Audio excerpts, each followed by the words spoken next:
Hi friends. आज हम बात करेंगे नोएडा वर्सेस गुड़गांव के बारे में। क्योंकि कुछ लोग पूछते हैं कि नोएडा में इन्वेस्ट करना बेटर है या फिर गुड़गांव में। कुछ लोग पूछते हैं कि नोएडा में रहना बेटर है या फिर गुड़गांव में। उनका अल्टीमेटली पर्पस होता है कि नोएडा में सेल्फ यूज के लिए प्रॉपर्टी परचेज करें या फिर गुड़गांव में। तो पहले तो एक चीज मैं आपको यहाँ पे क्लियर कर देता हूँ कि नोएडा से और गुड़गांव से यहाँ पर मेरा मतलब क्या है। एक्चुअली नोएडा को हम एक कंबाइंड रीजन की तरह देखते हैं जिसमें कि नोएडा, ग्रेटर नोएडा, नोएडा एक्सटेंशन और यमुना एक्सप्रेसवे आता है। Same goes with Gurgaon. Gurgaon को भी हम यहाँ पर एक कंबाइंड रीजन की तरह देख रहे हैं जिसमें कि golf course road, golf course extension road, DLF city phases, new Gurgaon और सोना रोड एक्सेट्रा आते हैं। देखिए, अगर बात करते हैं इन्वेस्टमेंट की, तो इन्वेस्टमेंट के मोटा मोटा दो ही मेजर गोल्स होते हैं। कुछ लोग इन्वेस्ट करते हैं एप्रिसिएशन गेन करने के लिए और कुछ लोग इन्वेस्ट करते हैं एक परमानेंट रेंटल इनकम क्रिएट करने के लिए। वैसे आज की डेट में 90 to 95% लोग एप्रिसिएशन गेन करने के लिए इन्वेस्ट करते हैं। रीजन काफी ऑब्वियस है, बिकॉज लास्ट के 2-3 सालों में जो अमाउंट ऑफ एप्रिसिएशन लोगों को मिला है, तो उसमें एप्रिसिएशन में ही नेचुरली इन्वेस्ट करना ज्यादा प्रॉफिटेबल हो गया है। अब एप्रिसिएशन आता है अंडर कंस्ट्रक्शन प्रोजेक्ट में। अगर आप प्री लॉन्च में कोई प्रॉपर्टी लेते हैं और पोजेशन तक वेट करते हैं, तो जो डेवलपमेंट प्रोजेक्ट के अंदर होता है उससे काफी एप्रिसिएशन एट द एंड आपको मिल जाता है और रेंटल इनकम क्रिएट होती है एक रेडी टू मूव प्रॉपर्टी में, कि आपने ready to move property purchase की 2-3-4 BHK जो भी आपको करना है, और फिर आपने सीधा उसको रेंट आउट कर दिया। उससे आपकी परमानेंट सोर्स ऑफ इनकम एक क्रिएट हो जाती है। अब अगर आपको इन्वेस्टमेंट करनी है, वो भी आज की डेट में और एप्रिसिएशन पॉइंट ऑफ व्यू के लिए, तो उसका एक स्ट्रेट आंसर है नोएडा। और इसमें कोई कंफ्यूजन नहीं है, बिकॉज एप्रिसिएशन किसी भी प्रॉपर्टी की वैल्यू में होता है डेवलपमेंट की वजह से। और डेवलपमेंट दो तरह की होती है, internal and external. Internal development क्या होती है कि प्रोजेक्ट के अंदर की डेवलपमेंट। लेट्स सपोज आपने कोई प्रोजेक्ट प्री लॉन्च फेज में परचेज किया था और उस टाइम पे वो प्रोजेक्ट सिर्फ ऑन पेपर था और साइट पर सिर्फ गड्ढे थे, साइट ऑफिस बने थे, कुछ थोड़ा बहुत काम चल रहा था। बट आज 3 से 4 साल के अंदर अंदर वो प्रोजेक्ट बन के तैयार हो चुका है। खूबसूरत अपार्टमेंट्स वहां पर रेडी हो चुके हैं, सब कुछ विजिबल है। और अपार्टमेंट्स के साथ साथ वहां पर क्लब हाउस, स्पोर्ट्स एमिनिटीज और सारी जितनी भी सिक्योरिटी फैसिलिटी जो कुछ भी है, सब कुछ रेडी है। और जो होम बायर्स हैं जिनको एक्चुअल यूज करना है और इमीडिएट पर्पज से यूज करना है, they are ready to purchase those apartments with appreciated prices. तो ये होता है इंटरनल डेवलपमेंट। दूसरी तरह का डेवलपमेंट होता है एक्सटर्नल डेवलपमेंट, यानी कि प्रोजेक्ट के बाहर का डेवलपमेंट। प्रोजेक्ट के आसपास जो भी गवर्नमेंट कुछ इंफ्रास्ट्रक्चर डेवलप कर रही है, जैसे कि रोड्स बन गई। जब आपने प्रॉपर्टी परचेज की थी वहां पर अच्छी रोड नहीं थी, बट आज आपका प्रोजेक्ट रेडी है, आपका अपार्टमेंट रेडी है और वहां पे इंटरनल डेवलपमेंट के साथ साथ बाहर नई रोड बन चुकी है, कोई नया ब्रिज बन चुका है, कोई इंडस्ट्रीज लग चुकी है, कोई एक्सप्रेसवे, कोई एयरपोर्ट, कोई मेट्रो लग चुकी है। तो ये सारी जो डेवलपमेंट्स हैं, ये गवर्नमेंट इंफ्रास्ट्रक्चर कहलाता है और इसको गवर्नमेंट ही डेवलप करती है और गवर्नमेंट का इसमें काफी बड़ा फंड इन्फ्यूज होता है। बट ये सारा काम करने के लिए गवर्नमेंट के पास कोई बड़ा मोटिव होना चाहिए, कोई ड्रीम होना चाहिए, कोई विजन होना चाहिए। और उस विजन को, ड्रीम को पूरा करने के लिए गवर्नमेंट के टॉप पोजीशंस पर कोई पावरफुल पर्सनैलिटी होनी चाहिए। अब एक छोटा सा वीडियो मैं आपको शो करता हूं, प्लीज देखिए। इससे आपको पता चलेगा कि नोएडा की डेवलपमेंट के पीछे कितनी पावरफुल फोर्स काम कर रही है। मैं आपसे पूछना चाहता हूं ग्रेटर नोएडा, नोएडा के जेवर एयरपोर्ट प्रोजेक्ट के बारे में, क्योंकि पहले हमारे यहाँ जितने लोग बैठे हैं उनको मालूम है कि कोई मुख्यमंत्री नोएडा जाना ही नहीं चाहता था। उनको लगता था कि जिंक्स है, जो जाएगा वो हार जाएगा। आप लगातार आते हैं और वहां पे इस वक्त इंडिया की सबसे बड़ी real estate story play out कर रही है। लगातार जमीन का दाम बढ़ रहा है, लोगों को बहुत उम्मीद है। आप थोड़ा एक्सप्लेन करें कि एक तो जेवर एयरपोर्ट, क्या आपको लगता है कि वक्त पे वहां से उड़ान भरेगा, और दूसरा उस पूरे जोन में जो आपका एक विजन था इंडस्ट्रियलाइजेशन का, कि इंडस्ट्री लगे, अलग अलग लोग जमीन ही लेके बैठे हैं, या आपको लगता है कि वाकई में उद्योग भी लगेगा? देखिए, जेवर भारत का सबसे बड़ा एयरपोर्ट बन रहा है। हमने जेवर एयरपोर्ट के लिए 12,000 एकड़ लैंड उपलब्ध करवाई है। दिल्ली का international airport, Indira Gandhi international airport 2,000 एकड़ में है। आप स्केल का अंदाजा लगा सकते हैं। लॉजिस्टिक का सबसे बड़े हब के रूप में वह क्षेत्र डेवलप हो रहा है। नॉर्थ इंडिया की पहली फिल्म सिटी अवार्ड हो चुकी है। बहुत जल्दी हम उस कार्यक्रम को आगे बढ़ा रहे हैं। जेवर में ट्रायल लैंडिंग हमारी प्रारंभ हो चुकी है और जैसे ही हमें डीजीसीए क्लियरेंस देगा, एयरपोर्ट अथॉरिटी अपने वहां के लिए ओके करेगा, वहां पे एयरपोर्ट हमारा आगे कार्य करना प्रारंभ कर देगा।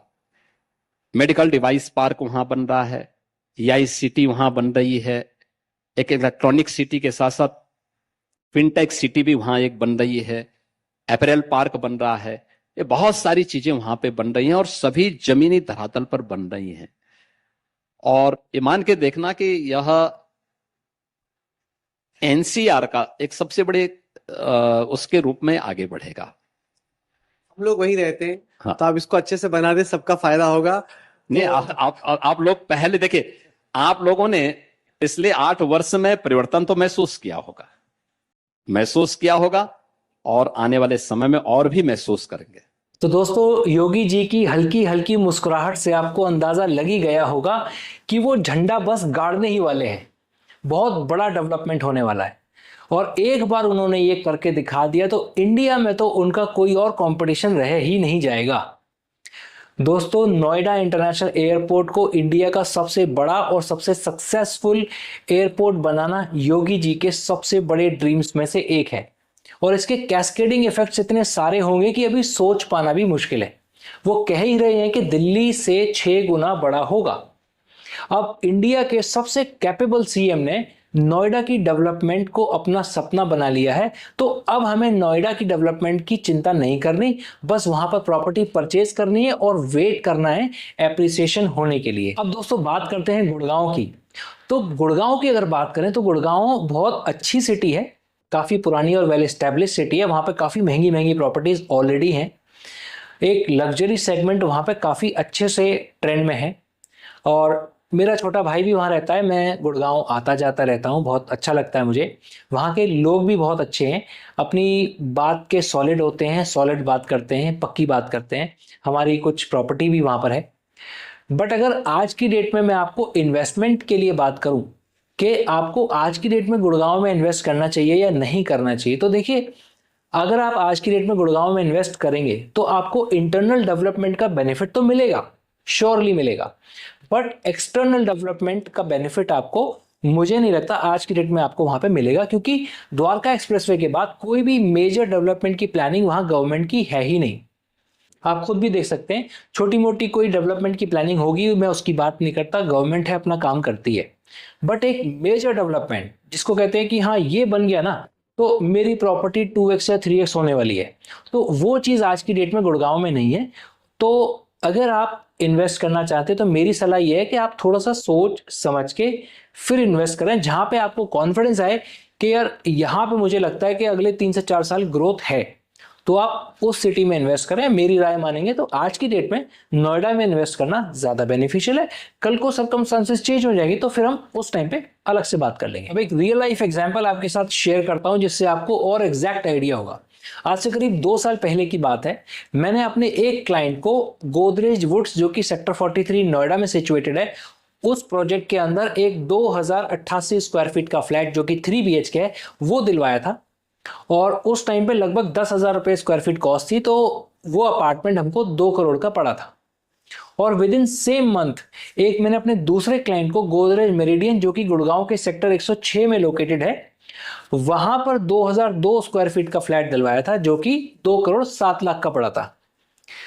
और आज की डेट में अगर आप देखते हैं गोदरेज वुड्स में जो आपको 2088 स्क्वायर फीट का फ्लैट है, अगर पार्क फेसिंग देखेंगे तो 4.25 करोड़ में भी नहीं मिलेगा।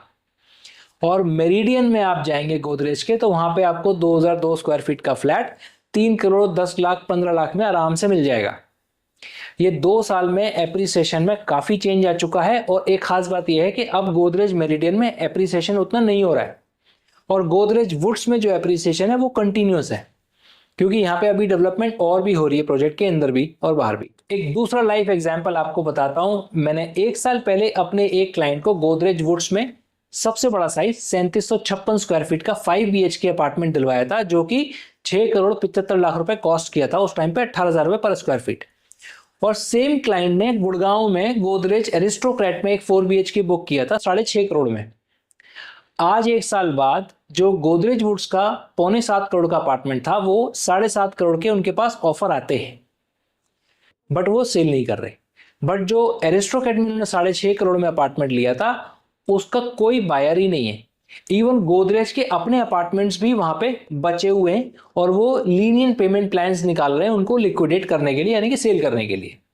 तो ये भी एक काफी बड़ा डिफरेंस है। एक तीसरा पॉइंट है चेक करने के लिए, जो आप खुद भी आज की डेट में चेक कर सकते हैं कि गुड़गांव में जो भी प्रोजेक्ट लॉन्च हो रहे हैं, गुड़गांव के जो बिल्डर्स हैं वो काफी लीनियंट पेमेंट प्लान ऑफर कर रहे हैं और उनके प्रोजेक्ट कंप्लीटली सोल्ड आउट नहीं हो पा रहे। अब अगर बात करते हैं नोएडा की, तो यहाँ पे चाहे एल्डिको हो, चाहे एस हो, चाहे गोदरेज हो, जो भी प्रोजेक्ट अपने लेकर के आ रहे हैं, चाहे वो कहीं पे भी यमुना एक्सप्रेसवे हो, चाहे नोएडा एक्सटेंशन हो, ये सारे के सारे प्रोजेक्ट सोल्ड आउट हो जा रहे हैं, वो भी without any lenient payment plan within a span of 2-3 months. तो ये आप खुद भी चेक कर सकते हैं, because people are choosing Noida over Delhi, Faridabad and Gurgaon for investment purpose right now. अब लास्टली एक क्वेश्चन आता है, हालांकि वो कम आता है बट उसको एड्रेस कर लेते हैं कि रहने के लिए कौन सा शहर अच्छा है। कुछ लोग पूछते हैं कहाँ रहना चाहिए, नोएडा में या फिर गुड़गांव में। अब देखिए, वैसे तो ये क्वेश्चन बहुत कम आएगा, बिकॉज मोस्टली जहां आपका बिजनेस या जॉब होगी, अगर गुड़गांव में आप जॉब करते हैं तो नोएडा रहना आपके लिए बहुत मुश्किल है। अगर आपकी फैक्ट्री नोएडा में है या जॉब नोएडा में करते, गुड़गांव आप नहीं जा पाएंगे, बिकॉज आपको एक तरफ से 2.5 घंटा लगेगा जाने में, 2.5 घंटा आने में लगेगा, तो 4-5 घंटे ट्रैवल करना बिल्कुल भी एडवाइजेबल नहीं है, कोई नहीं करना चाहेगा। सो टेम्परेरी तौर की एक बात अलग है, बट परमानेंटली तो किसी को भी नहीं करना चाहिए इतना ट्रैवल। अब अगर आप कॉमन हैं, मतलब आपको कोई फर्क नहीं पड़ रहा, आप कहीं भी रह सकते हैं, सेंटर में कहीं दिल्ली में आपकी फैक्ट्री है तो आप कहीं भी रह सकते हैं, तो फिर भी आप देखिए आपका मन कहाँ लगता है, आपके रिश्तेदार कहाँ हैं। अगर नोएडा में आपके रिश्तेदार हैं, दोस्त हैं, यार हैं, घर आप यहाँ पर पहले था, आप यहाँ से एजुकेशन ले चुके हैं, तो फिर आप नोएडा में रहिए। अगर आपको लगता है कि आपका कंफर्ट लेवल गुड़गांव में ज़्यादा है, आपको वो शहर ज़्यादा सूट करता है, तो आप फिर वहाँ रह सकते हैं। इसमें कोई नहीं, दोनों ही शहर अच्छे हैं, दिल्ली NCR में ही दोनों आते हैं, दोनों में अच्छे लोग रहते हैं। तो जगह के हिसाब से आप अपने कंफर्ट लेवल के हिसाब से चूज कर सकते हैं। फ्रेंड्स, जाते जाते एक बात मैं आपको क्लियर कर जाता हूं कि this video was not about Gurgaon versus Noida, बल्कि this video was about the investment depending upon the current scenario and focusing on appreciation point of view. So how did you like this video friends? Please let me know in the comment box. मिलते हैं अगले video में, bye bye.